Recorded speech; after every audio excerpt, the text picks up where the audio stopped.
short throws. We Well, got towards Iowa- left. Well, I was gonna say, Iowa's defenses, Yeah, They're good. I think, But Iowa State's defense was as good or better. It's yeah, just that In Venice a couple years ago. 1.7 yards per play. That's that what it was? That's all Iowa got was 1.7 yards per play. It's just, one defensive touchdown. Probably the player of the game was kicker. Probably that and that, one linebacker cost 2 points. Which your running back had a fumble and he's probably only not gonna have one for 4 or 5 well, games now. he's not. he's never fumbled before in his life, maybe once, but I think he recovered it. He's not. Courtney, Matt was one. They want him to start with. Report the board. Mhm. We haven't set that up yet. So what do we got next week? Yeah, what's the next week? I think right now I just. I have Coon Rapids, I think. Canvass the election tomorrow, the election that's tomorrow. we'll canvass. Okay, one. We have Main Street Coon Rapids coming in at 9:30. Why don't we do that? next We'll week? do it Is at that 9 okay? o'clock or, I just thought of it now while you were saying it. We hadn't had a meeting since last time we talked. Yeah, I mean, Do really, it. maybe later, just after, I mean, I have a lot of other things to be going on, so this one I'll be. 9 o'clock. Or do you want, or would you sooner wait a week? No, that's fine, I can do it, and I can probably just do an update on the CAC, yeah, what the, some over here. And then give that some speakers. 9 o'clock. It's a discussion. And you did get the agenda, I sent out. Yep. Okay, good. Thank you.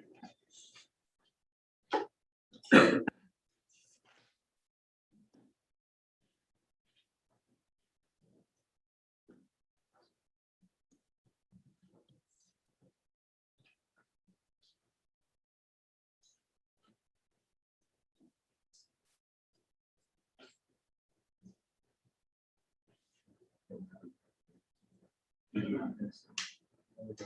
got an agenda? We'll get you through.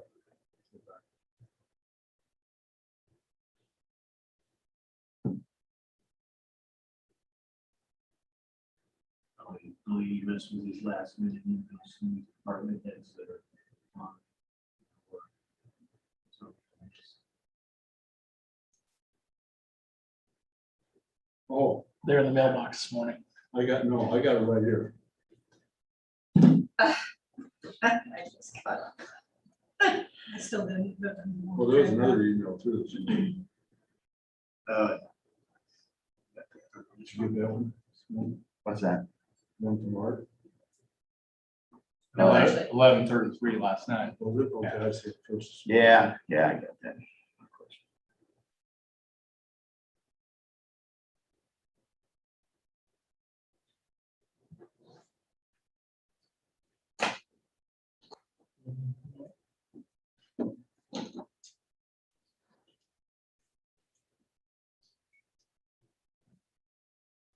Well, it's 9 o'clock.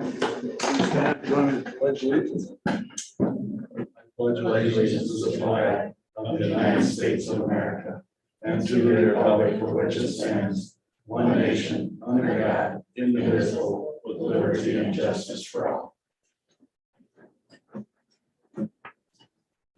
Okay, the first thing we have is to approve the agenda. Is there any additions or corrections to the agenda? And I understand there's several additional utility permits. Two additional utility permits I'd like to add if possible. Okay. What's the addition of those two? Addition utility permits from secondary roads, I think most of approve it. I'll second that motion. It's been moved and seconded. Any further discussion? If not, all those in favor signify by saying aye. Aye. Contrary, motion carries. Next is the minutes from the last meeting we had, which was on August 30th. Minutes from the 30th of August Oh, and then yeah, also that's September 1st. September 1st. Those are real brief. Is there any additions or corrections to those minutes? I read them and they appear to be very correct and accurate, so I'll make a motion that we approve the minutes as presented. A second. For, August 30th. For all, August all, 30th. Okay. I was gonna do both. oh, You want to separately? Doesn't matter. I'll make mine for both. That's fine. Okay, any further discussion? If not, all those in favor signify by saying aye. Aye. Contrary, motion carried. First thing we have on the agenda is Zach. Good morning, Zach. Morning. Got a, I think you see a set of plans for bridge replacement on 280th Street. This is the northeast of Templeton, a little ways. Bridge that's got some piling issues, but it's a, I believe a 51-foot bridge right now. We'll be putting back a 80-foot concrete slab. Very similar to what we did down in Manning, southeast of Manning by Weiss. Standard bridge, a little bit of a skew, 15-degree skew, but other than that, nothing out of the ordinary. We using our swap bridge funds for this. It's got a letting of December 21st. So this will be for construction for next year. Other details or questions? We've been watching the bidding process, and we get, I mean, a lot of bidders, or is it just so busy? If you tried letting something now, you probably have some issues, but I think in this winter will be fine. Prices have gone up, and steel costs have gone up, but I'm hoping that will equalize a little bit. But I know some materials have come down, their lumber has come down some, and some other materials as well. So, but I think contractor availability will be there, especially if you're letting something in the winter like this. What was the price for the replacement? Just under 400,000.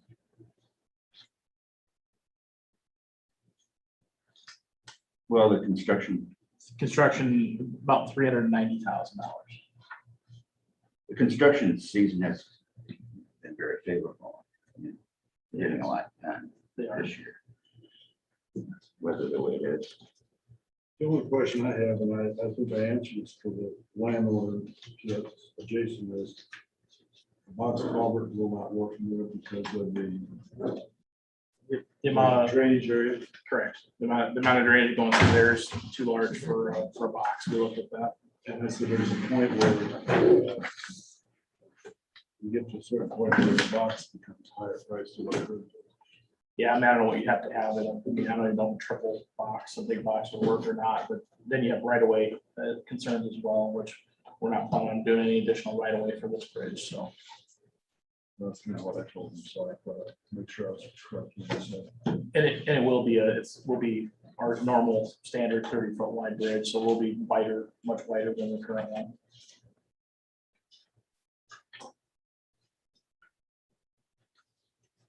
Any other questions? We need a motion to approve the plans. Yes, please. Also moved. It's been moved and seconded. Any further discussion? If not, all those in favor, signify by saying aye. Aye. Contrary, motion carried. Thank you. Any particular color?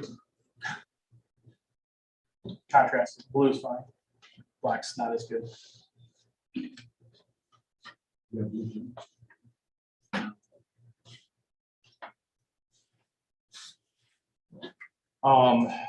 3 utility permits. I'll start going on these. First one is from Mid-American Energy.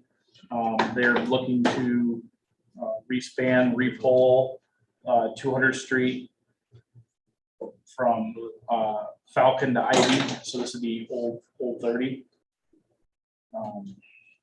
Not changing any alignment or location, just putting new poles and line in back in the same spot where it currently is. So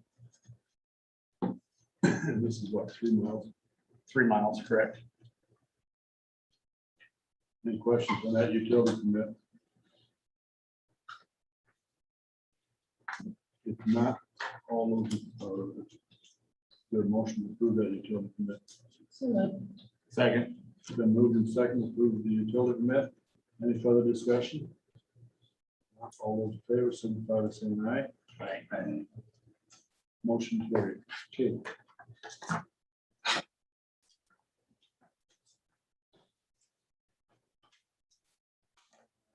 Next one is for Raccoon Valley Electric. This is for boring a new service line underneath Robin Avenue. This is just east of Lauderdale to Larry Daniel, Beach Sheridan, section 35. Again, standard what REC normally does, 1 and 4 foot underneath the road. So nothing extravagant. Any questions? You said east of Lauderdale? Correct. Just a mile east and back a little north. Correct. Okay, any further questions? If not, we need a motion to approve. Also move. Is there a second? Second. Then moved and second. Any further discussion? If not, all those in favor, signify by saying aye. Contrary, motion carried. Thank you. Last one is another one for Raccoon Valley. This is section 35 of Pleasant Valley and section 7 of Newton.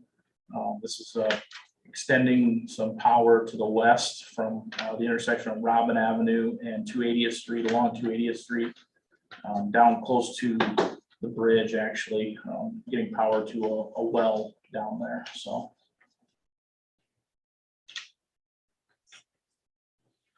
Any questions on that one? Okay, is there a motion to approve the utility permit? I'll second. Then moved and second. Any further discussion? If not, all those in favor signify by saying aye. Aye. Contrary? Motion carried. Thank you. Construction update. The contractor did move in to start on the asphalt resurfacing project west of Halbert on Saturday. They started milling. They're milling today. They should get done with the milling and start laying asphalt hopefully tomorrow. They're hoping that they can get done with the asphalt in 2 days. Might take 3, but hopefully asphalt will be done this week, and then potentially even the shouldering rock put on this week as well. So by the end of the week, it might be close to being done. So they're getting after it. So, but Is there paint available to do the stripes?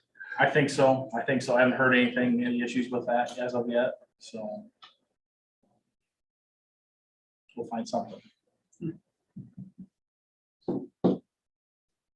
We are. Isn't that part of the contract? It is. It is. Yeah.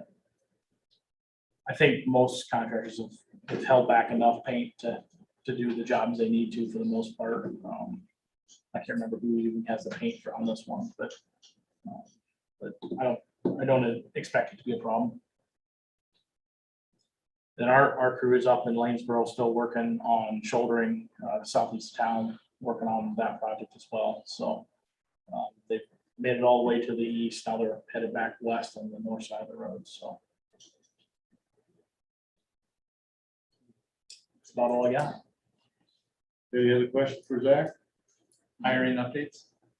Got all of our applications in. I didn't count them this morning. I know we have some for quite a few equipment operators and a number of mechanics. So be going through evaluating those and setting up times for interview and going through the process. Okay. Thank you, Zach. Thanks, Zach. Thank you. Okay, next is the accounts payable.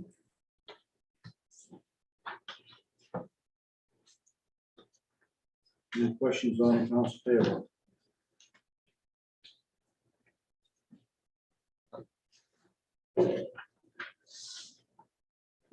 see that publication. Let's go with kind of expensive buildings now. I didn't see that. Lot of stuff going on. Get some reimbursement back for the schools. Is that part of this application? None of this is, we've got anything to do with the schools yet, right? Yes, we do, but none of these are for that. Those would actually show up in supplemental under the auditor.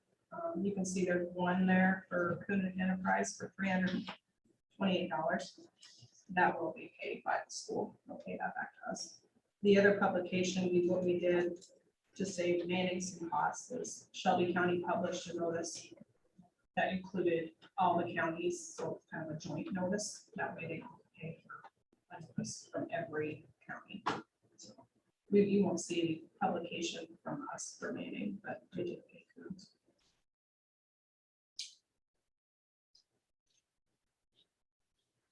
Any other questions on the claims?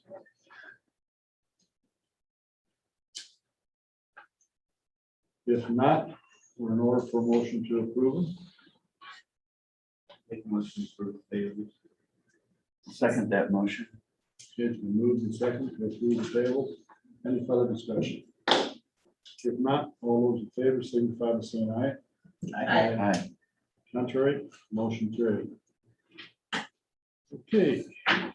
Next, review and consider acceptance of proposal from the Stefan Group for assessment of Carroll County Health Service and Community Health Needs. Open this up, or- Okay, yeah, sure. Dean asked me to come just to kind of go over the RFP, just kind of a reminder of what we were looking for.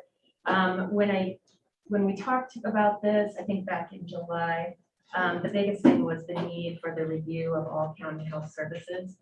And it was very just difficult to put into words to try to get an RFP out that we could find somebody that had any sort of experience to be able to come in to do what we were looking for, because each county is just so different. It's so hard to compare. It's not apples to apples how each county is set up. So in that process, I really thought it might be best to include a community health needs, a countywide community health needs assessment, because I really saw as part of the review of county services that you would have to be doing part of that needs assessment in place. So with that, I guess the original goal was hoping that that could maybe open up to more potential vendors that could come in and or subcontractors, to bid the work, and also make it more something that people are a little bit more familiar with as well. That may or may not have backfired since we only had one bid that came back.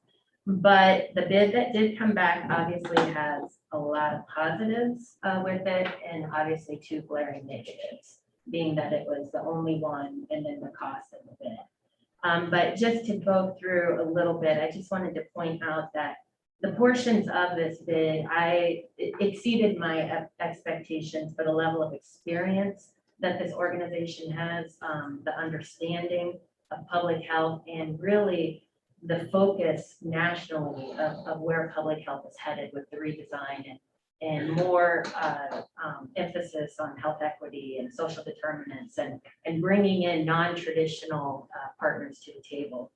So the part that I really thought is page 2 of there, which isn't page 2 of the packet, but it'll say 2 on the bottom. Their approach to me is just not only hit the nail on the head, but even went beyond that with how they would go out, the interviews that they would conduct, the experience that they would bring. And then in that that last full paragraph, how they would look to other programs and services in the current county system that are aligned with state public health efforts and look for any possible integration of effort that could lead to greater outcomes of health and well-being for the community.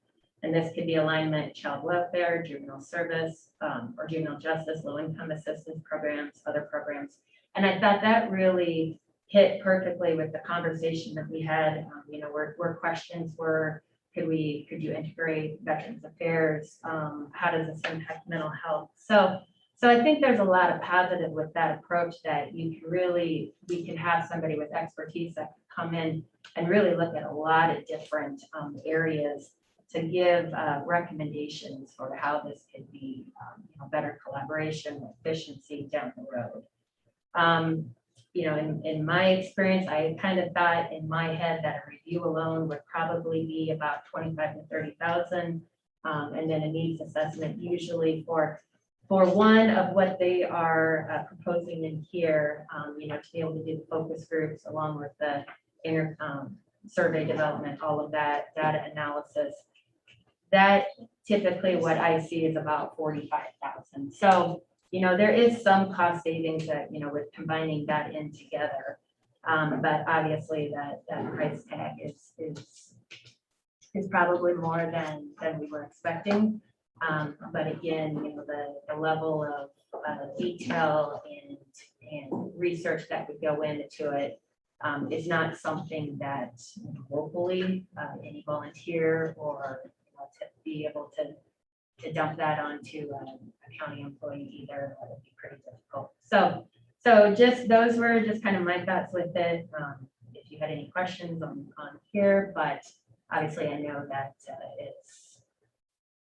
it's difficult when you don't have something to compare it to. You said you thought it would originally be like $25,000. 25 to 30, I thought if we could find somebody that could just do the review, but 40,000 then just for the needs. that's typically an industry, with, Really that high price? So it could be, County is small. yeah, this total could have been like 65,000, really. Yeah. That's kind of a number that we're really looking at. Oh. and that's why it hasn't ever been done. There hasn't been a funding stream there. It's been something that you just could not justify adding to a county budget, something of this scope. But having those relief dollars that, in my understanding, there's only certain things they can be used for. And to build the infrastructure of each county falls underneath that. That's one thing that COVID really pointed out, was that for the last 15 years, public health nationally has been cut. And it wasn't that big of a deal until you saw something of the scope of the national response that was needed. And the infrastructure nationally just wasn't there. And that's what they're trying to build back up and kind of make up for all the years of cutting, which. Originally, when we were talking about, didn't you say there was a company you thought would be very much interested in doing this from over east here? And they didn't did it. So why? I don't know. I think it's just like, Rich, when you were referring to, are all the contractors busy? Are the bids going to get higher? And are we going to get enough? It's kind of the same way here. I think all these companies, we reached out to seven or eight, and I think they got plenty of work. I think there's plenty of work. That's why we didn't get the bids. Was the scope too wide, too narrow? You think that had any bearing on? These people do this stuff all the time. No, but but because we only have the one bid, that's my biggest concern is one bid in price. Those two are just huge negatives in my opinion. I'm not saying these people are qualified. I'm sure they look like their pedigree is pretty good.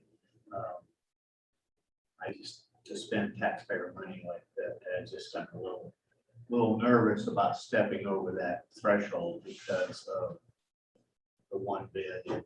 And I didn't know if it's the scope that was too narrow that the other ones didn't bid, or it was the contractor bellies are full and they don't have enough people to do any more than what they're currently doing.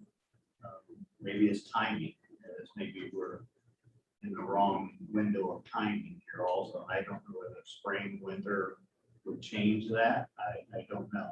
Those are all factors, but I don't know. And I'll tell you a few things that bother me about this. One, that we only got one bid. Two, the price. Three, this group, they're from out east. They have no Iowa connections in there, and what they put in their resume. I mean, they haven't done any work in Iowa. And I would think that, each state's different how they do that. That bothers me. The other thing is I had some time this morning since we just got this weekend. I went out and searched on the website And on their website, there's only one review. That scares. Review. I mean, It'll say where. this is one review. Now, I have, And usually if there's a company that's been, has a lot of activity, they have more than just one review. And when I looked around out there, I couldn't find any more information than what this is about. We just talked about the partners. So they may be good. I don't know enough about them. And I will say this, I don't think this presentation is a very flashy presentation. I just don't feel comfortable with this. Not that I'm saying we shouldn't do it, don't get me wrong. do you think our scope was right, Becky? That's kind of one of my, where did we go wrong and only have one? And Dean may have touched on some of it, why we didn't get more than one, but you think there's any other thing that? I think the scope was right on target. Okay. Probably, I can take some of the blame. No. I had a misunderstanding that I'm so used to, well, still thinking back to my University of Kansas days where things were just published in different areas and contractors and subcontractors knew to look there. I thought Carroll County had a similar RFP process. So I guess I didn't realize until after the fact that you guys typically do the research in advance of who you should send it to. And I know when you have local projects, that's pretty easy because everybody knows if it's a submit bid, you know who your contractors are in this area. But for something like this, I didn't realize that I should have done more research. But again, I have a full-time job, my volunteer capacity has already been overflowing. Yeah. So, but I'll take the blame. I should have done more research. No, I know. I don't think you need. There's no Okay. blame. There's no blame. It's a, Well, we're dealing with a creature that we've never And dealt with that's, before. yeah. Well, and, I reached out to Chad Jensen. He was on that committee, the state committee, to combine DHS and IDPH. And they did a similar review of that process. And he was on the committee that selected the group to do that. And he forwarded me these 8 names. So they would fall in line pretty much with exactly what we were looking for. So that's where, when she refers to the fact that we already had a list, as opposed to publishing one, this was a lot quicker. We can do this a lot quicker, but the deadline probably would have been the same no matter how we did it. So I would have thought that Chad would have given me a list of good candidates, but PCG, I was hoping that they would. I think that's who you're referring to, right? I don't remember. The one that who you- currently has the Iowa. state of Iowa. Yeah. So I was hoping that we would get a bid from them as well. I mean, I suppose we could probably reach out to them and. Well, my Solicit. fear was in the beginning too, that they would look at us as too small Too small. to want to mess with, that there wouldn't be for what they needed to do, that there wouldn't be the funding. So don't waste the time with putting it together. That was my fear also. I'm sure that the review that PCG is doing for the state of Iowa is significantly higher than $55,000. $630,550. So referring to that, they are looking probably for bigger. They'd rather put their efforts into all these would probably put their efforts into something that's going to generate a few more dollars. Well, I mean, and they have the price in here, but it just says the price. And my fear is if then come from out there, there's gonna be some hidden costs that we're gonna have, some transportation costs that they didn't get. That'd be my first question. Is this the final price? In my opinion, I liked one paragraph out of this presentation. And it's on page 2, it's the scope of work. It's that first paragraph that they wrote, but really, that's not to say that any other company wouldn't have that same significant value. I am disappointed we only did get one, but I even want to back it up even further.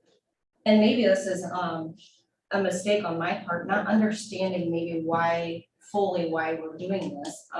What's the objective? Where do we want to go? Where do you guys see our positives and where's our negatives? And maybe that's on me for not taking the time and understanding or coming to a few more meetings. Because I guess, is our goal to bring it into the county? Is it just to make it more effective, make sure we're not overspending, or can we be more efficient and save our taxpayers money with, make sure they're getting a high quality of care? Because maybe I'm confused and need more answers. And maybe that's on me. And I do appreciate your honesty. Like, to me, that speaks volumes for you, but maybe I need to take more time and see what is the end result. Yeah, it is. It's all of the above. I think it's just a timing right now that we've realized in the past year or so that we've never really dove into how the structure became the way it is right now, and how year after year after year, we've just kept it like that without really questioning and having a good understanding. And I think that also really falls under it's a volunteer position, Board of Health, that everything's been cut so much that we used to get meals, like a couple pizzas that they would buy, but they don't even do that anymore, So to look at, okay, maybe we should look at the structure of why we have it like this, that's labor intensive. And so I think the reason why now this was brought to the forefront is obviously because there's recovery money there to cover it. And this is what that money wants for capacity building, to understand your infrastructure. Do we have enough staffing in place for the county? Are we providing all the services that should be throughout the county? It's something that, would we be okay without a review? Yeah. I can't sit here and say it's just urgent that we do this right now. It really is the timing of it, to look at how public health infrastructure nationwide is changing, the look at how they're hoping to redesign the whole system. This was really viewed as that we could get out on top of it. I really think if we did move forward with this one, Carroll County would probably be the model for sure for the rest of the state, if not the entire Midwest. The work that's going on right now with IDPH and DHS, that merger, that is just going to trickle down to so many other factors all across the state. But really the public health focus is on the health equity, overcoming those barriers. And COVID brought that to light. You can really look at vaccination rates or even infection rates. You can break that down pretty good by zip code or ethnicity or socioeconomic factors. And so that is what public health is trying to, across the country with some of these initiatives, really build that infrastructure back up to have that work to reach out. Like, we know people that are getting services through DHS, maybe there's an overlap, maybe we're duplicating what they're doing with some of their preventive child checks, there's just an overlap that there just hasn't been the funding in the past to really look to combine that to have more efficiencies. So I guess that really all of everything that you're asking of what the benefit is in the end, it would be all of that combined. Is there an impetus why this has to be right this minute? No, other than the funding is available. So whether it's this capacity, and again, I know it's hard, it's only one bit, that's difficult. But I would say if there isn't a comfort, with moving forward with this, then, what would be an alternative? That's my second question. What else is there? Mhm.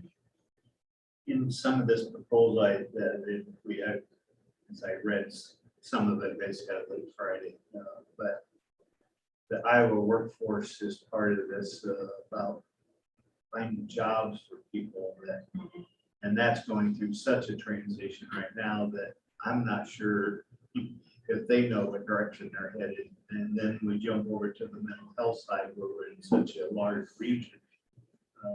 What's good for part of the region is not good for all the region. But that's the only way financially you can make that work. Well, it was until the state is stepping down. I don't know what that's going to change or do to us. That's still in the jury process right at the moment. But it dabbled in a couple, and I didn't know if those areas are so big that there's no answers. That's why that it's so high, that it takes so long to dig through a multi-region area. And I know when it's included in here, it's going to get added to it. Because like you said, it's, they're big critters. They're hard to reach through. Well, Becky, you brought a point that made me think when you said about the merger of two state organizations. And you're talking about time, maybe we are premature in doing this. Maybe we need to see what comes out of that before we, make a decision and the state goes a different direction. I mean, is this? That's, as I said on the. You're kind of leaning on that with the workforce. Well, I mean, the workforce and then the mental health board, I can tell you right now, our director of our mental health is telling us that she thinks in the next 3 to 5 years, it'll all be back to the state level and the counties will be back out of it altogether. Which, if it comes to be, that's a piece of the pie that's gone that we can't do anything with. But if it doesn't come to be, we need to have as much information as we can so we can make that work for our constituents as best as we can too. So is there some We're in an desired, awkward position with. is there a desired outcome we want out of this? Well, that's just it. Is there something Well, we're looking for? that Well, we no, want the somebody else to desired, tell us? the desired outcome is that this is something that should have been done a lot sooner than it is right now. We have looked at this in, I think, 27 to 30 years. It's kind of like the valuations upstairs. Right. We didn't do that in 25 years. And we have taxpayers who are not happy because of that, because we waited so long to have that valuation done. Now, I think, heck, you may wait until IDPH and DHS have reached their determination. You may try this again and you probably won't even get Stevensburg. You probably won't get anybody. well, May the not. thing is, So I mean, I think we've got somebody right now. I think they're fully capable of doing this. We have basically grant dollars to do this. Like Becky said, this probably wouldn't be done if we depended on Carroll County taxpayers to pay for this bill. and I understand that. I don't want to, my point is, if we've got these things going on, I don't want us, also, we decide to do this, and then the state's going this direction, and we waste up these dollars going the wrong direction by being premature on this thing. I just don't want to see us, take the wrong, wind up. Well, I spending waste of don't, money. I don't think the state's gonna come in and provide us with home care aides. I don't think the state's gonna come in and do environmental health for us. Or the public health. Maybe they will do public health nursing. I don't know. But I think there's just some things that we're gonna continue to have to do, period. Now in every county is different. Some counties, they just have a public health nurse and that's it. They don't have environmental health. Some of them don't have a public health nurse. They share one with another county. There's a lot of that give and take. And I don't know if you can have any consultation with that county and try to come up with an answer. I don't think you can do that simply because everybody's doing things different. But this company, I think, in answer to your question is that this company will come in and tell us, we looked at your other counties, can you share the cost with Green County?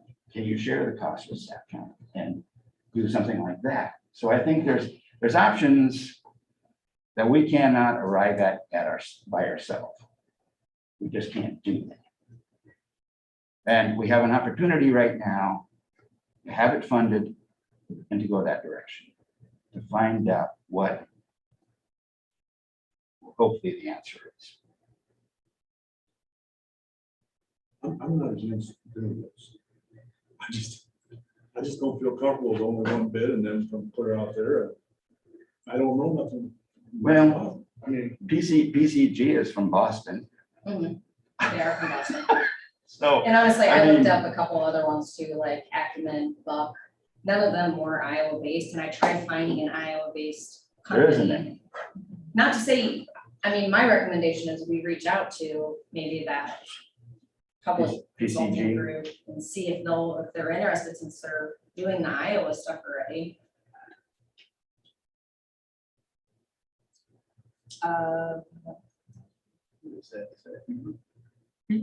Yeah, he's here for this way.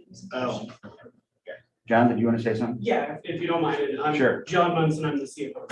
So met most of you.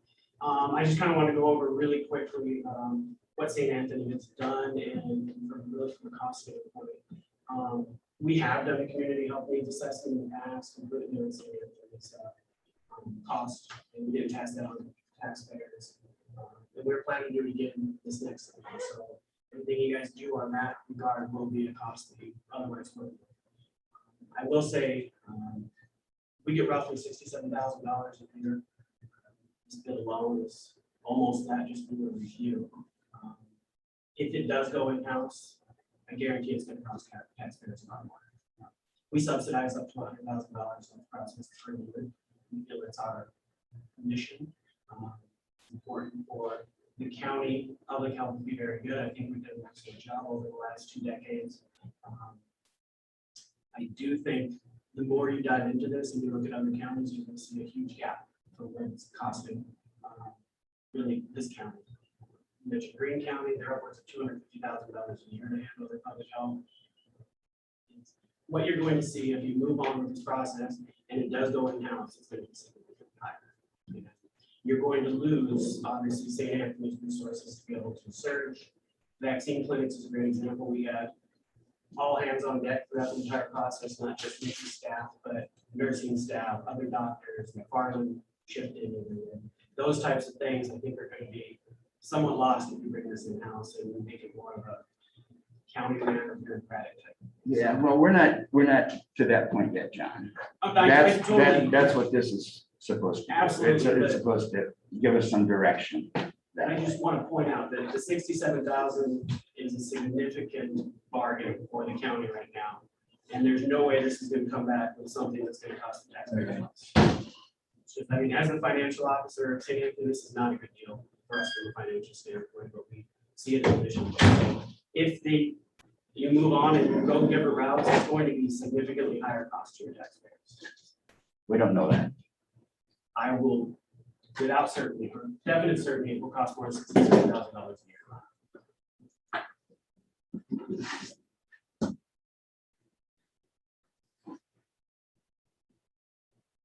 I mean, really, our salaries this last year alone were over $250,000.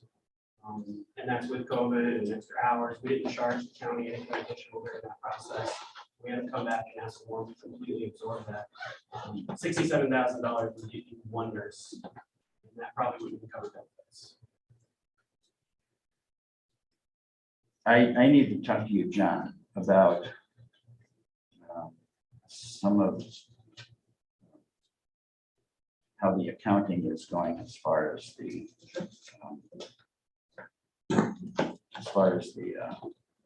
reimbursement, and vaccination reimbursement. We need to have that conversation. Absolutely. Okay. I'd like to have more conversation with all stakeholders that are a part of this process, so I can understand, and if I have to meet people individually, I definitely will.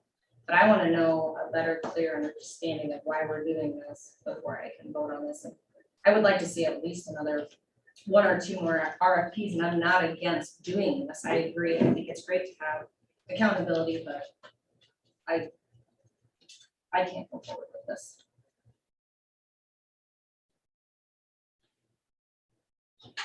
One bid. But also. Comments on that. That's the same thing. I was trying to touch base with that. It's almost the same thing.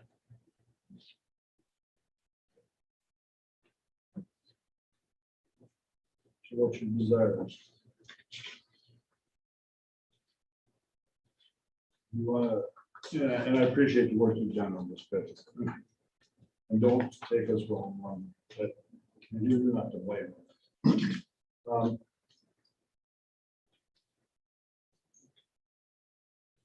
I think we all want to move forward. Was there a timeline on that? That's just what I asked Becky, if this was time sensitive as far as this bid is concerned. Yeah. That's what I was gonna say. Do we want to table I this didn't for? see anything in there, but I Start didn't- and end read it all. Date, start and end dates of contract. No, there's something else. It doesn't say anything. And that I'm money just- doesn't have to be spent for 2 years, right? Yeah, but. So Courtney, can you tell us, can we use FEMA dollars for this or can we use recovery dollars? So there's two different pots. Use either one, because it's COVID, you could argue that this was COVID related, the reason we were doing it. Yeah. So, yeah, you could use So I mean, either recovery money or the money we've already received for COVID. Which is right now, I think a couple $100,000, so it's kind of silly.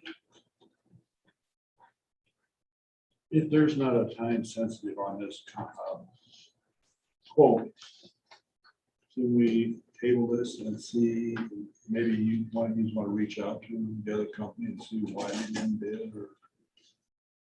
I can reach out to PCG. Let's see why. I mean, Maybe- maybe, and you may be exactly right. We're just too small. And then each of us can do a little more research too. I mean, I'm not. The short time I had, I couldn't find any more than what I found. That bothered me. And Yeah, I can reach out to these people and get more reviews and. Well, I think Referrals. not having the Iowa connection, because I think each state, that's what bothers me. Well, yeah, but like I said, like Stephanie said that, none of the groups were from Iowa, I and understand the that. closest one I believe was Kansas City. But if you're gonna go do work in Iowa, you think you put a reference in here to Iowa. It's new for them too. They may have not have. And they're a new to this- company. To this size of county of Eugene. They may be looking at regional work. and state work. So should we wait or table for a week or 2 weeks or? I think we table it until we all feel comfortable making a decision. Is that agreeable to you? Let's table them let's give it 2 weeks. If there's no time on Yeah, I'll check in to see if there's a time. it. That gives us plenty of time to do some research and follow up. Sure. If you see something, you choose an email, and we got a time schedule, we got to get it in. I mean, I'll start digging as much as I can right away, but it's more based on doing this instead of some other project. Yeah, I I don't want just, us to jump into something. that we- yeah, but I'm just gonna, just repeat again that, we have a grant, we have grant dollars basically to do 100% of this project and it's long overdue. This should have been done a long time ago. I don't think, like I said, I don't think we would have considered it had we asked the taxpayers to do half of this amount. I don't disagree with that bit. So that's it. So we'll table for 2 weeks. You did. Sounds good. Thanks, Becky. Yeah, Thanks, no Becky. problem. Thanks for coming in. Thanks, Becky. Thank you, good. Okay. So we'll table for 2 weeks. Yeah. Next we have the Soil Transportation Organization presentation. You want to start off? Yes, I'd like to thank the board for agreeing to listen to Mike. I got Mike here as a speaker for Rotary this noon, and we have been talking about within the Soybean Association of new products that are coming out and something to do with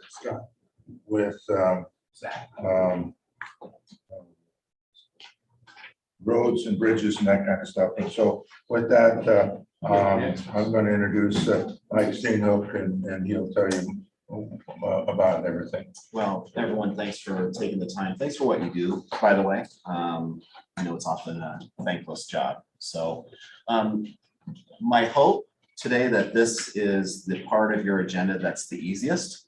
I don't have a specific ask of you, but what I want the big takeaway to be is kind of the theme of my comments will be how farmers are trying to work with county elected officials, with county engineers, with state departments of transportation, and a variety of stakeholders regarding our rural infrastructure to try to advance solutions that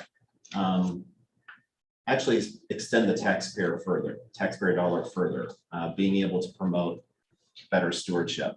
What this is not is for me to come in, and I've given this presentation at a number of places, and what I always want to say at the outset is this is not about us coming in to say, we have all of the solutions. Listen to our successes. Again, we have found in a lot of areas of the country, a number of county engineers, a number of county elected officials, they're quite acquainted with some of these concepts. Others are moderately acquainted, others are completely unacquainted with them.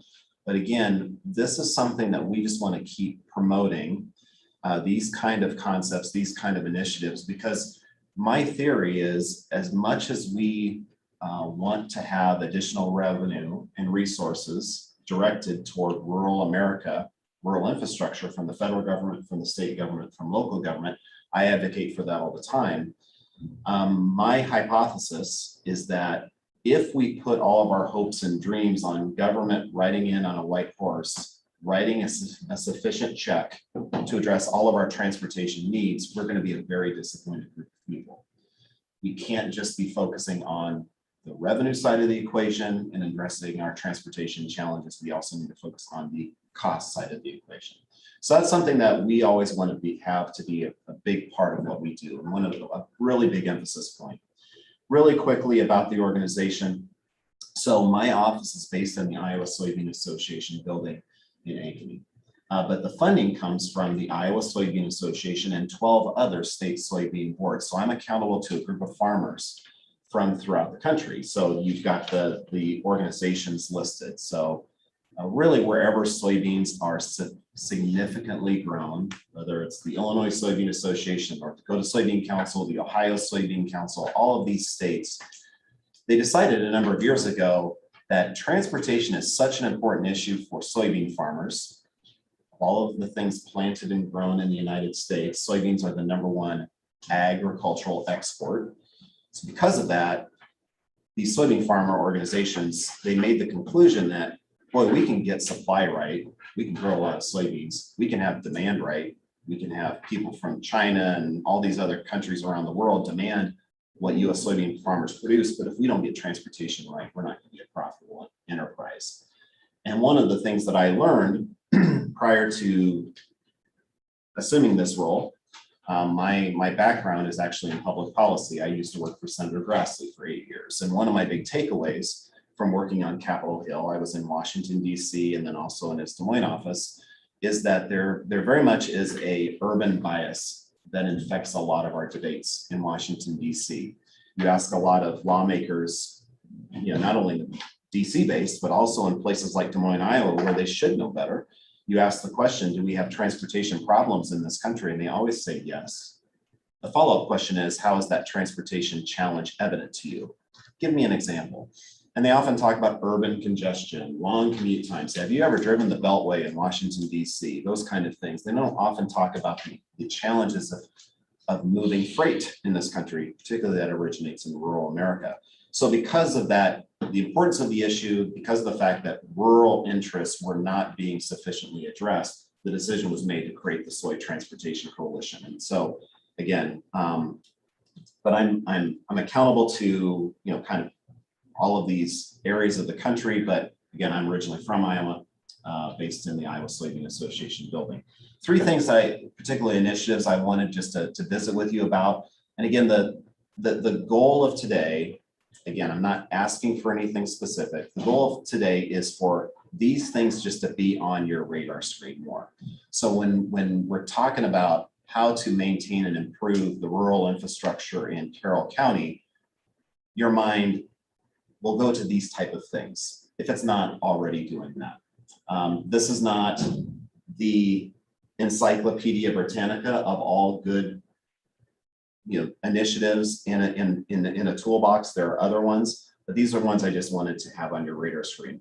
One relates a particular initiative that we're working on is the promotion of soy-based products. There are two separate ones in particular. One relates to concrete preservation and enhancement, and the other one is for asphalt preservation.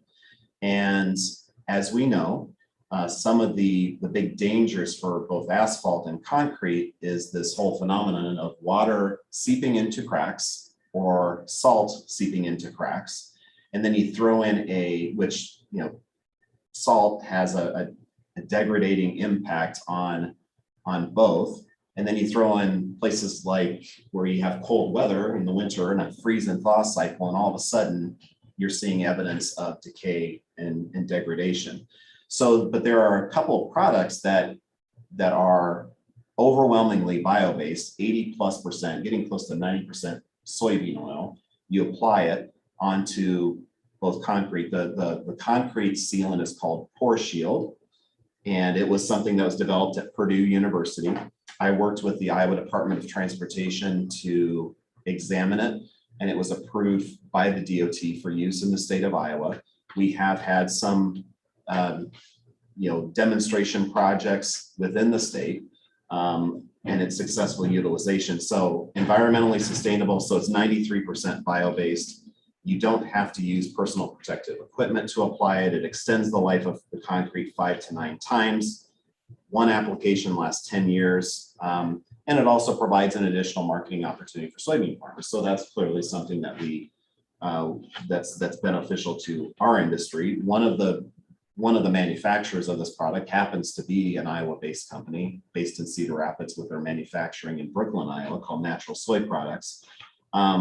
There's a breakdown in costs. These are the published costs. Whenever you do, if there's ever a county or a state, if they ever wanted to do a project, the recommendation is you contact these companies to give you an actual bid, and there's always volume discounts. So I wouldn't, when you look at those numbers, I wouldn't chisel those in stone. So whenever you're actually going to, if there's ever a point where you want to do a project, obviously you contact these companies and then you would get an actual specific bid. But this just kind of gives you an example of what the cost of the product itself is. And as I mentioned, we worked with a friend of mine who's the county engineer in Buchanan County, Northeast Iowa. He had a successful utilization of the product last year. Talking about preserving the life of bridges or stopping or slowing down from eroding the concrete. We've got to be able to embrace these kind of opportunities. There's also a product produced by a separate company called Replay. That's a soy-based asphalt sealant. Companies just out of sight of St. Louis and Baldwin, Missouri. Again, I've got the approximate cost to apply this product. You usually apply this 1 to 3 years after the road has been paved. You kind of need to allow the asphalt to open up a little bit so you can this product will actually penetrate into it, so you don't do it immediately after the road is paved.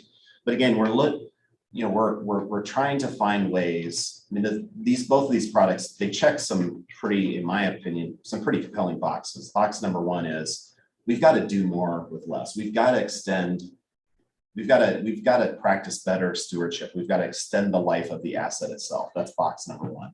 Box number two is we need to increasingly do things that are environmentally sustainable. That definitely checks this box. These products definitely check that box. And then also the made in the USA box. So not only are these products itself, Replay and Pore Shield, produced in the United States, but the inputs, soybeans, are actually produced in the United States as well. And so we're hearing that at the state level. We're particularly hearing that at the federal level. Each of these boxes and these products enhance it. So it can be beneficial for obviously parking lots, for roads, for bridges, et cetera. So that's project number one. Just wanted you to be aware of. And if you ever want to discuss this further with me, you'll see my contact information on the last slide. The other initiative that we're working on, relates to trying to promote innovative approaches for repairing and replacing rural bridges. And again, I found in the state of Iowa, I think we're fortunate that we've got in each county, you actually have an engineer. Other states, they'll have road superintendents that are not engineers, so they're not as acquainted with some of these innovative approaches.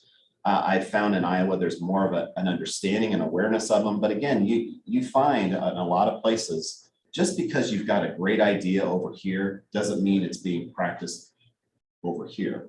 I wish that was I wish all of us, every time there was a great idea somewhere, it would just widely seep and be disseminated and embraced throughout the country, but we certainly don't find that to be the case. So one of the things that I became more and more acquainted with is that engineers were telling me, Mike, there are ways to replace some of these rural bridges that can easily cost $500,000 plus to replace one single rural bridge. I don't know of a lot of counties that have $500,000 just sitting in a piggy bank that's just ready to just be spent every time you've got a rural bridge need. And so these engineers were sharing with me, there are some of these innovative approaches that you're not sacrificing safety at all, but you're able to replace these bridges for a fraction of the cost. And so I got really intrigued and I thought, well, as perhaps the most grassroots of entities, farmers, we could play a role in helping disseminate this information and increase the awareness of it.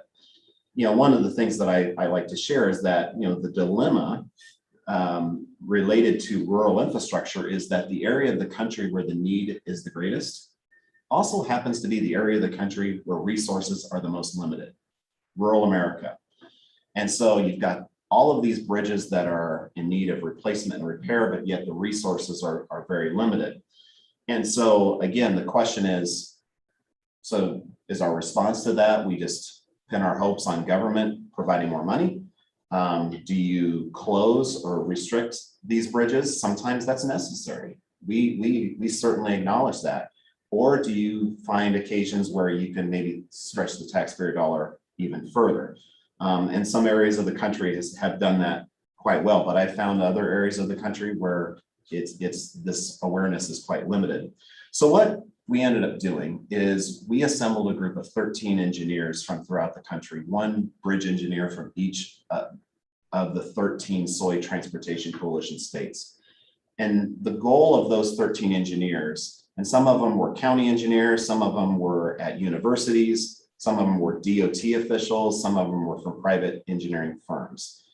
And the goal that the challenge I gave them was, I would like you to select 10 innovative approaches for replacing bridges, 10 innovative approaches for repairing bridges that are not in theory, that these are all, they have to be in practice. You need to be able to drive to these bridges. You need to be able to drive over them. So it wasn't me selecting them. That was very important. I am not an engineer. It would have been inappropriate for me to select those concepts. So it was these 13 bridge engineers who selected it. But again, they had to provide notable cost savings. And number two, they had to be valid from an engineering perspective. So these had to be concepts that had been affirmed by an entity like Iowa State University, the Federal Highway Administration, some entity like that. So this wasn't some back of the napkin, I think if you lash some 2x4s together, some baling wire, you can really achieve something. So we didn't want any of that snake oil to make its way into our list. But then number three, it had to be widely accessible throughout rural America.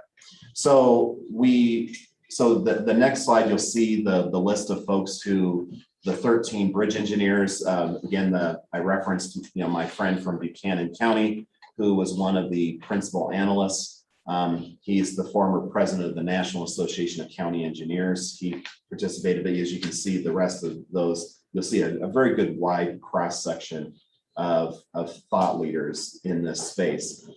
You'll see on that next slide, number 8, the list of 10 bridge replacement innovations, the 10 bridge repair ones. But then if you go to the next page 5, slide 9 and 10, this just highlights just some of the concepts that are highlighted in the report. And again, in Carroll County, some of them might have been examined, some of them might have been utilized. Other kind of cost measure, cost limiting enhancements might have been already utilized. So again, this is not the Encyclopedia Britannica of all ways to elongate the life of bridges and be more economical. But one of them that I thought was quite notable is the use of railroad flat cars in replacing rural bridges. And you see images of them. Cost savings 50 to 60%. Cost to replace a bridge can easily be $275,000 to $350,000. Using this method, $100,000 to $120,000. I don't know of many rural counties that wouldn't embrace that kind of cost savings. And just to give you kind of an example of what kind of cost savings can be achieved by use of this method alone. The gentleman in Buchanan County, he's replaced 30 rural bridges using this method. And if conservatively you're saving $100,000 per bridge, it could be $200,000, but let's just say $100,000 per bridge. 30 bridges times $100,000, you're saving $3 million. And you're not compromising safety. It's able to accept all legal loads.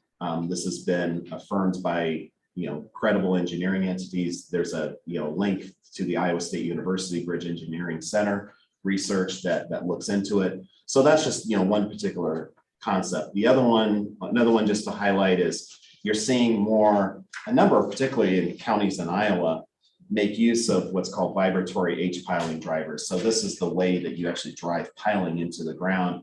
The traditional method of driving piling is what's called impact pile driving. So it's kind of like taking a nail and just pounding it into the ground.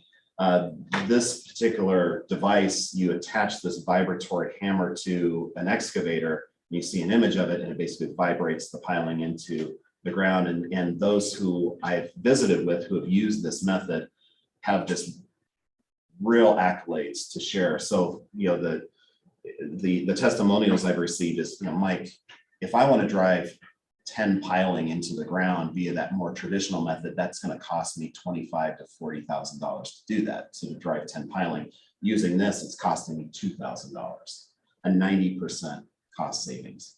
And so that's something that's just really interesting. We want to keep promoting. Another one is the buried soil structures. You can see an image of them. Yes. What does that have to do with? What is it, the driving use? Is this a process that you're talking about? Yeah, this is the process. So a lot of bridges, you need piling. Right, I understand that, but what does this have to do with your product? What does this have to do with the product? Yeah. Well, this is, so the first thing I talked about was this Pore Shield and Replay, the soy-based asphalt sealant. So that's initiative 1. And now we're shifting to initiative 2 that I wanted to highlight is promoting ways to innovative concepts for repairing and replacing bridges. So we're on kind of initiative 2. So we talked about initiative 1, the soy-based asphalt and concrete sealants. Now we're on initiative 2 about innovative approaches for repairing and replacing bridges. That we're highlighting. So then, buried soil structures is another way to get notable cost savings when you're replacing a bridge. $75,000 to $95,000 versus $150,000 to $200,000. Final, so that's number 2, just wanted to highlight. The third initiative just wanted to talk about is the way we diagnose rural bridges. And again, this was something that I was not aware of. Again, I'm not an engineer, but a number of engineers over the years had said to me,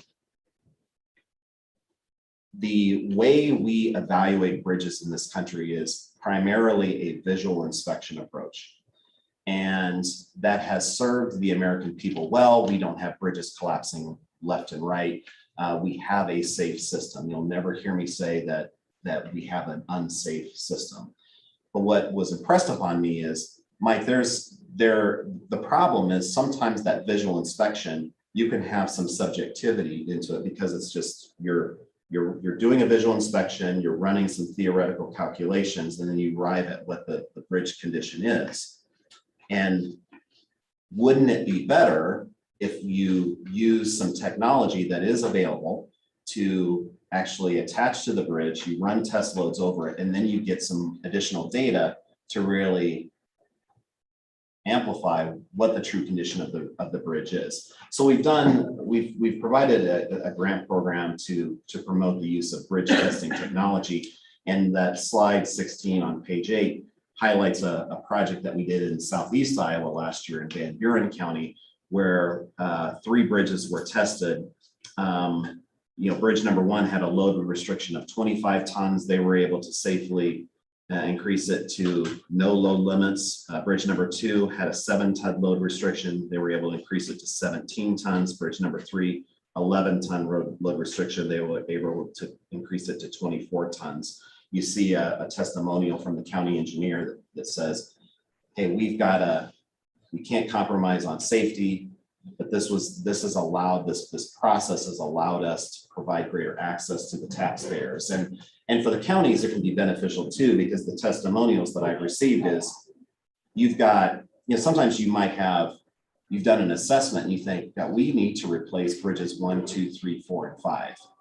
But after doing something like this, it really provides a better diagnosis of the condition of bridges. So they're able to say, after doing this, we realized that bridges 2 and 4, it's not an immediate need. We can safely defer replacement on that, again, safely, for a number of years. So we can then use our resources to really attack bridges 1, 3, and 5 instead of bridges 1 through 5.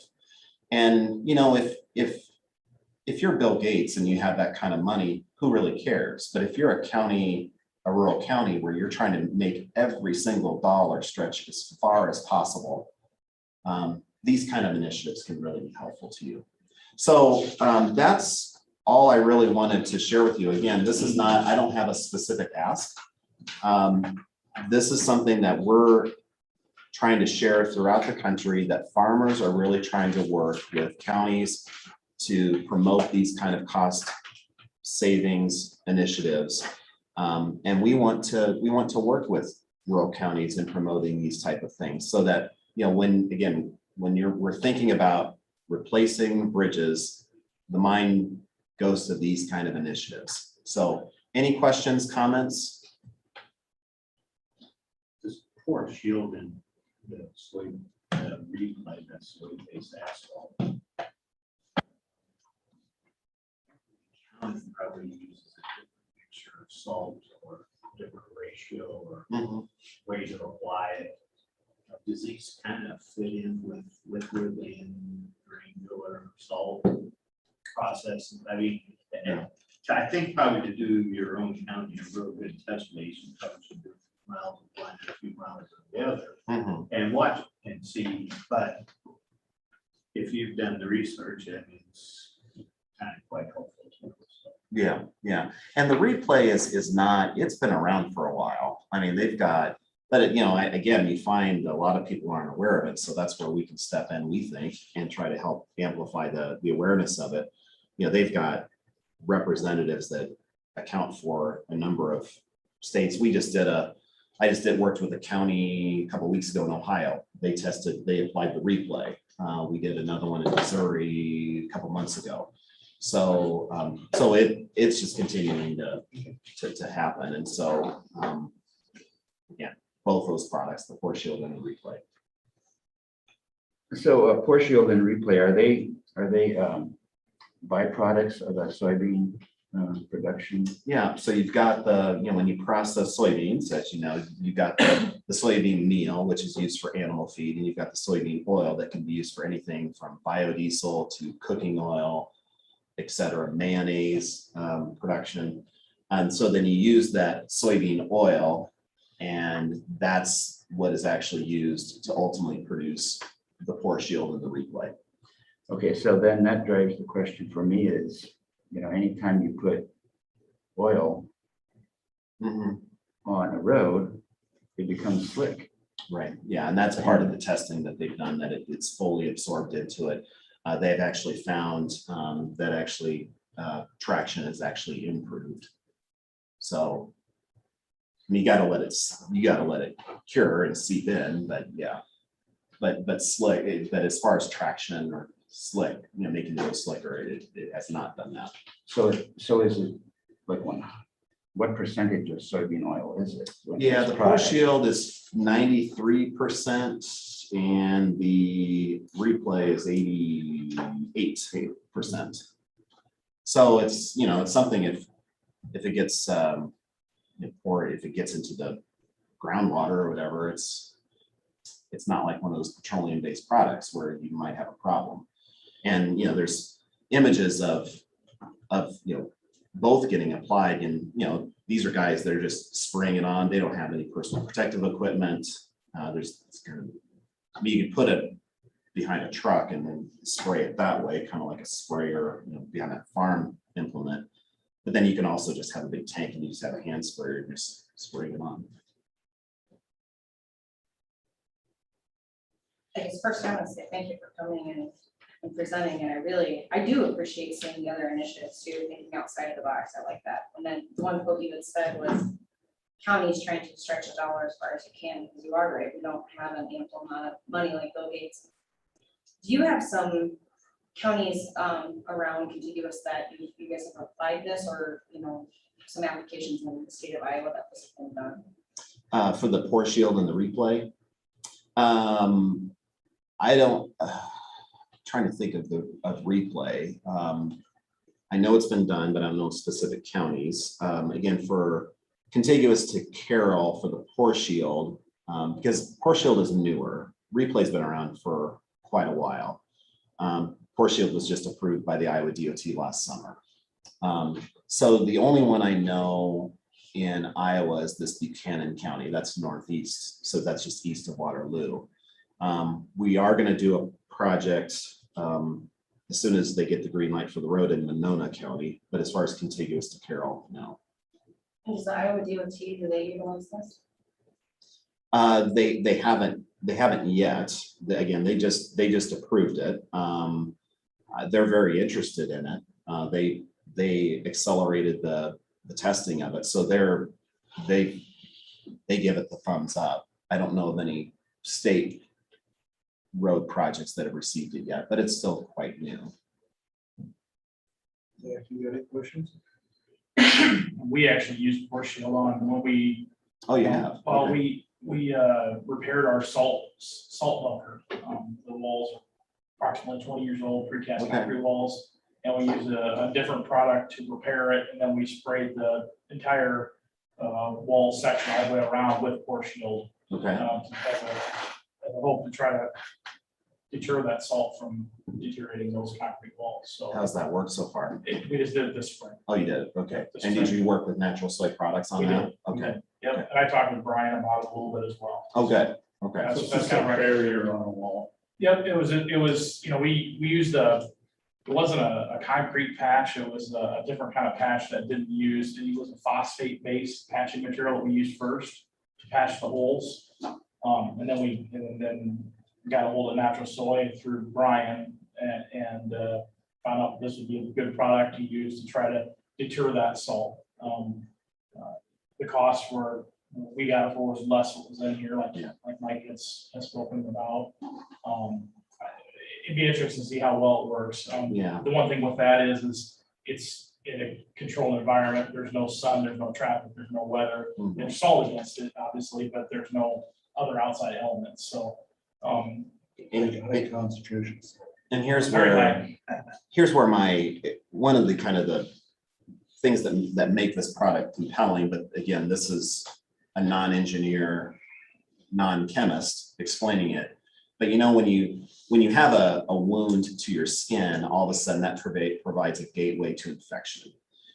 When you get a wound to a road, a crack, then you would think that provides a gateway for salt and water to get into and then really create the damage under the surface. Well, one of the things that Pore Shield really advertises, that was one of their breakthrough moments, is that once it seeps into the concrete, it still retains enough of its liquid properties. So if you get a wound or a crack to the concrete, it flows to the edges of that crack, so it still provides that barrier. And so that's one of the reasons why you have this, and they, again, it explains it on their literature and their white papers and whatnot, but that's one of the really interesting things. And that was one of the things I thought at the beginning is, okay, you create this nice barrier against salt and water, but we get cracks in roads. So then all of a sudden you've got, it's like a wound to your skin. And that actually is not the case. So it retains that protective capability. So I see on the Pore Shield, it's got a 10-year life. What is it on the replay? I don't see it on that. yeah, it's about the same. Yeah. Yeah, I think it's that 10 years as well, but it's that 8 to 10 year time frame. And again, these companies that produce it, they could become billionaires or they could become bankrupt, and it doesn't have any impact on the Soy Transportation Coalition. So we're not investors in these companies. I'm not on their Christmas card list, but we're just, it's a product that's produced by soybean farmers that we think will enhance the longevity of our rural infrastructure. That's why we're into it.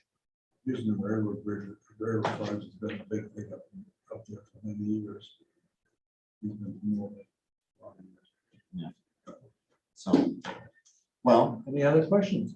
I just have one more thing. So on gravel roads, because we have a lot of rural gravel roads, we do that dust control, that calcium chloride. Will this be an application? Soybean oil? there's another product that is that's being developed. There's been a number of products that are soy-based that are for dust suppressants, and some of them we've done testing a number of years, and the effectiveness has been pretty questionable, and it's been more expensive too. There's a new product that has been developed at North Dakota State University that's still very new, and they're getting to the point of marketing it. And it looks like the performance is better. So that's something that you might see me a year from now. It could be a part of that portfolio that we're promoting, but that's clearly an issue, that whole dust suppressant issue. You know, one of the challenges, and I'll admit, is a lot of this is based on the price of soybeans. So soybean prices have actually risen lately. So it's making these products more expensive, and that's probably why the price you were quoted is different than what's the price in here. Ours is actually lower. Okay, could have been lower. So again, you still have that volume discount. So that's, which makes area farmers more profitable, but then some of these products derived from them can become more expensive. And that's just, that's just the natural phenomenon with agriculture, but it ebbs and flows. And to answer your question, Stephanie, you can get that over goals. They do make a product for dust control. Out of that Based on soybean soil. I knew they were using tree sap too. But It's they kind of use one of it the down, things. Yeah. like around the camping location in the fall. Keep them down. The only thing is that probably sometimes picks up and drags on the places. That's the one downfall I see. But it does pick up. So, But with the traffic they got, they put it on for thick too, so Yeah. that might be one of the reasons why. right. Thank you for your time. Thank you. Thank you. Appreciate it. Thanks, Gilbert. Okay, well, thank you for Thanks, Hubert. allowing me to bring him here.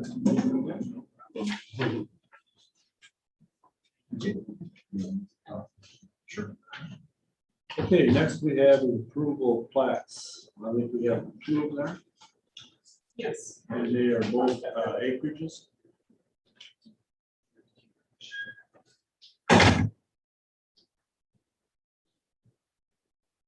I see no problem. I'll make a motion to approve both.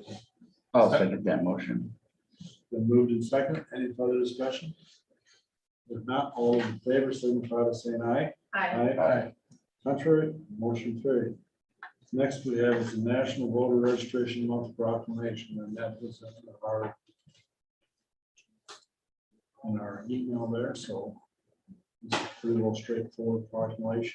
I don't know how to have it in front of me, because I left my iPad at home. Yeah, it's basically just proclaiming that September is National Voter Registration Month. And Tuesday, September 28th as National Voter Registration Day. So proclamation is just getting the word out and encouraging people to register to vote. Any questions on that? It's kind of a, we get this from ISAC and they're encouraging all the counties to. So, I'll make a motion to accept the proclamation to make Carroll County or to make, National What, voter sir? registration. yeah, October, September. National Voter Registration Month. Is there a second for that? Second it. Been moved in second. Any further discussion? If not, all those in favor, signify by saying aye. I, Contrary, motion carried. Okay, next we have is approval of Class C liquor license for Whiskey Creek. I assume that that isn't also Sunday sale. Or not? That one probably isn't. What's it say on here? Just license information is that it's a Class C liquor license. Okay, so it must be-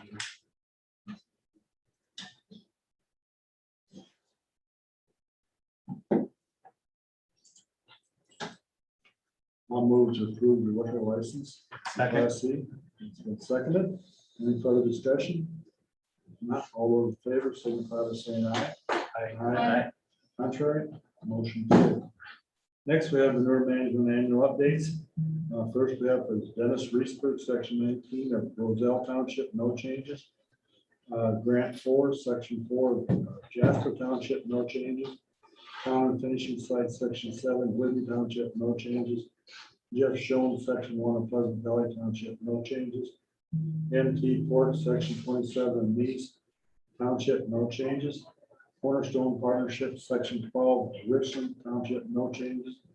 Doherty Brothers Finishers, Section 28 of Wheatland Township, no changes. That's them. That makes them hot lines or no changes. Well, and I didn't know they were all no changes, otherwise I would have just cut it. They're all no changes instead of typing them It out. worked out. I did. Got to the end of the, why didn't I put it that I way? know. You were just right. Okay, next we'll have committee reports. I will start for 2 weeks ago on Tuesday. I had sign some documents for Head Start. And on the 1st of September on Wednesday, we had the kickoff meeting for the courthouse assessment and needs assessment. And HABC. HVAC, did that right yet? HVAC. HVAC. Tuesday, had a CADC meeting. That had an update from Mrs. Tiefenthaler in regard to small SBA loans. I didn't get a copy of that, but it was very impressive numbers of what that office is going to do. And, you know, they're really getting cut short funding. And there has been, you know, she does have an office here in Carroll. And that office being in Carroll, you can see the definite advantage. The number of applicants, the number of hours and stuff that's being spent. And that is being done through some private monies and stuff that are going into that. support that office that down at CDC. So if, there may be a need sometime that may need to look at. This week, Monday, I have night. Stephanie and I are gonna meet out there with the turbine people. Wednesday, I have another, boy, I did forget last week, Wednesday, I did have a new board orientation meeting, and we have a few new board members coming on. One of that we did last week was Deb Whiteman. She's from South of Laurel. I knew her several years back, and when I was back in my days doing credit. This week on Wednesday, I have another one, and Aaron Burris is joining the board. And then Thursday, we have jail progress meeting. And I understand, I think that's going to be also the jail inspector should be at this one. I understand this. Who? The jail inspector. Yes. That's my understanding. And then Friday, I'm supposedly supposed to have a juvenile detention center board meeting. That's my thing. I can go next. Last week, my only meeting was Region 12. That was on Thursday.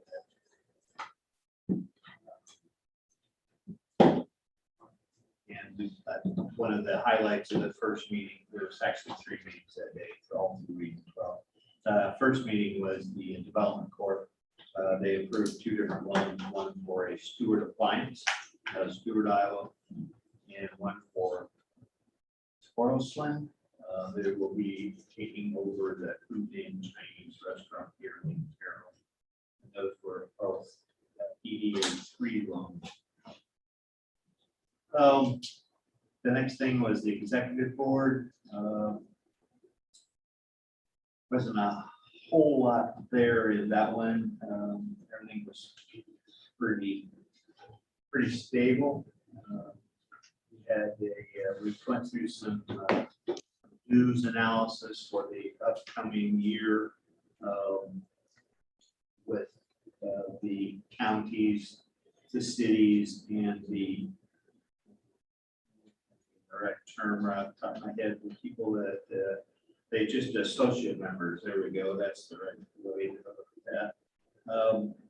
And we just looking at the review. We're going to study this for probably a month, and then next time we have a meeting, we'll make a decision on which direction we want to go. Then we had the housing meeting. Pretty much everything is being completed. The funds that we approved for the regional for fixed repairs and things like that we just started. Actually, Carroll County is the only one active right now. Everybody else has completed their projects and haven't moved forward and don't have a lot of interest. Looks like maybe Sac City might also be getting a prisoner home. That was kind of new and exciting for them. They got moved up in the chain base. A couple of the cities had dropped out, so they get moved up. The wooden duplexes have been are almost finished, and I believe there are 12 applicants for 4 spots. So it's very popular so far. Those will be approved in the very near future. The transit report, it's starting to pick back up. They're getting more rides all the time. They're starting to bring some employees back on. We're getting pretty close to full employment again. I think we're still down on 15% of the individual drivers are still not completely back up, but a lot with school going, a lot of these drivers have been brought back. I do also have a chart here, and I'm going to pass it around. It shows that the percentage of which the counties and the money that they are getting, it's pretty well balanced. I thought that was kind of quite interesting. I think we always worry about where we put our dollars in, where they all go. And I pass this around. We're actually doing pretty good. So this coming week, Um,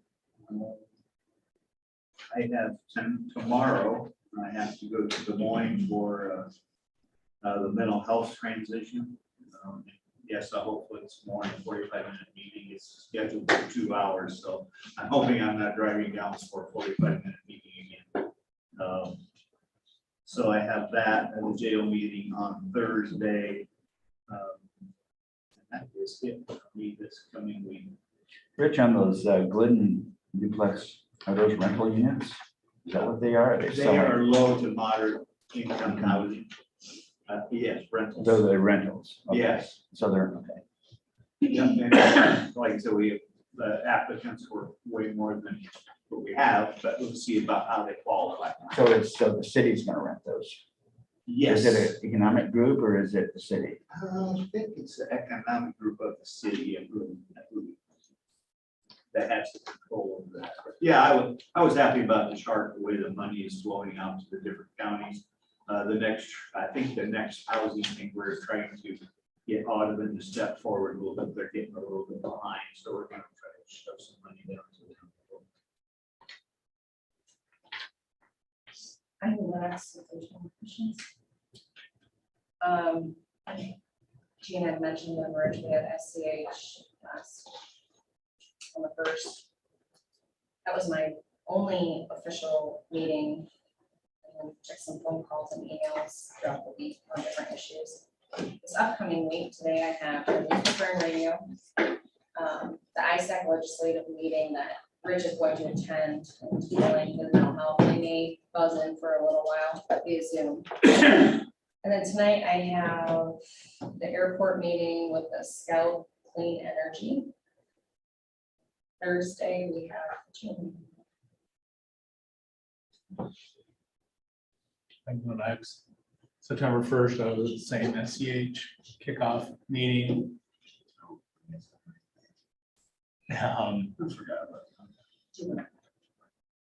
Tomorrow morning, we have a Carroll County Solid Waste Management Commission meeting.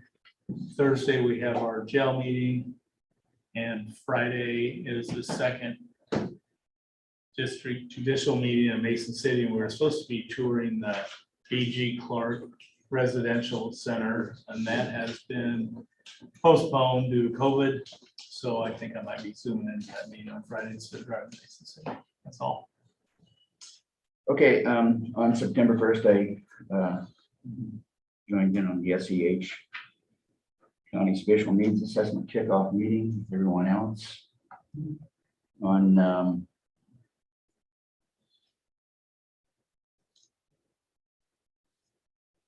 On the 10th, had a call from a trustee, township trustee clerk, who had needed some clarification on some of the way that some of the dollars got misdirected is a good way to put that, I guess. And so there's a misunderstanding, and I think it was a good thing that happened simply because it didn't get out of control. And I think that it was a lesson probably to our treasurer and to be more instructive on informing employees about what's kind of happening. And I think it's simply because it maybe the new people probably involved. And I don't want to expand on that, but it all got cleared up. It was all fine. It was just, but it was very concerning for the township trustees, I will say that. And then I had the Highway 30 Coalition meeting last week on the 9th, and just basically updates. They're moving forward. I happened to be on Highway 30 this last weekend, and there are 13 miles that remain between Highway 21 and the 218 interchange. So the poles are pushed back. So my question to the DOT that day was, when is that going to start? And it will start the construction next year's construction season. It should go, I would think it'd go a lot quicker than the last one, simply because they didn't have to, the last 13 miles, they had all those hills they had to deal with. This is basically straight, flat, and it's all on one side of the highway. I wanted to ask him, but forgot if it's gonna be 2 new lanes or if they're gonna use the old lane, Highway 30, which they possibly could, simply because it is just flat. But yeah, if they're progressing, I don't know if there was any real progress made in the last 30 days as far as the coalition getting any further with their project, though. Let's see. This week, I have Conservation Board meeting tonight. East-West Nishnabotna meeting on Wednesday, and it's going to be a tour of all the projects that have been completed down there with the HUD dollars that was given to those that watershed. So Jill meeting on Thursday, and I guess that's what I've got going on this week. Okay. Anything else? Any comments from those in attendance? Any comments online, Ben? There's no comments online. What do you got anything? What we got from Wednesday? Turn the page. Of a CADC update, Rapids Main Street update. Canvass the special elections for tomorrow. All right. If there's nothing else, we're over to a motion to adjourn. So moved. Second. Then moved in second. All those in favor signify by saying aye.